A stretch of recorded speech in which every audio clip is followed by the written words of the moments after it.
Bonjour la filière digitale. Donc je suis aujourd'hui avec Thierry Thibault, le directeur du CESI.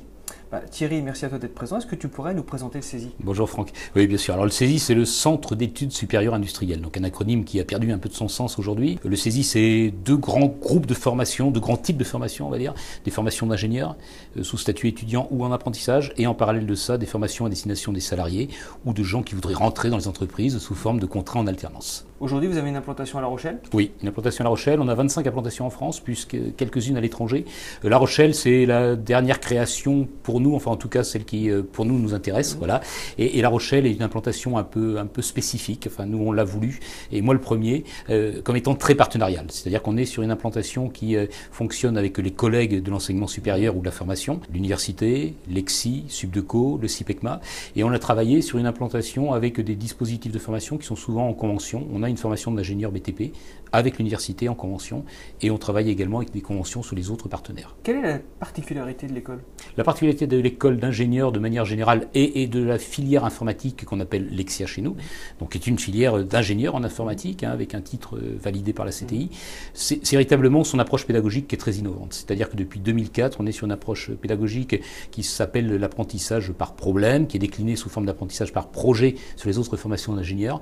Et cette forme d'apprentissage permet à l'élève d'être systématiquement en situation d'immersion sur des activités professionnelles, avec un travail à faire en groupe, un travail à faire sur des technos qu'on ne maîtrise pas forcément, un travail à faire qu'on va restituer ensuite à l'oral en anglais ou en français. Et là, ce qu'on a voulu faire, c'est former des informaticiens qui techniquement sont bons évidemment, mais qui sont également des communicants, qui sont des gens qui sont capables de travailler en équipe, qui sont capables de gérer un projet et qui sont capables d'en parler à des personnes qui ne sont pas du domaine. Ça va intéresser les entreprises de la filière. Est-ce que tu pourrais me dire à quoi sont destinés les métiers des stagiaires du CESI? Deux grands groupes de métiers dans la filière informatique. Les gens qui vont se destiner aux métiers plutôt du développement logiciel, donc les applications, le développement d'applications.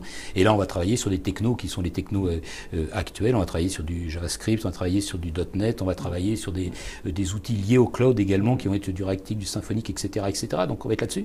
Et puis en parallèle, évidemment, tout ce qui va toucher la filière réseau, système, sécurisation des réseaux, sécurisation Internet. Et là, les grands noms, les grands opérateurs du domaine, à savoir Cisco. On est Académie Cisco, on certifie également nos élèves. Donc en plus de leur titre d'ingénieur, ils ont des certifications bien spécifiques, soit sur l'Académie Cisco, soit sur du Microsoft évidemment. Est-ce que tu pourrais me dire la durée des formations qu'il y a au CESI? On est sur une formation d'ingénieur qui se décline en deux cycles. Un premier cycle qui est post-bac. On recrute des bacheliers, bien entendu.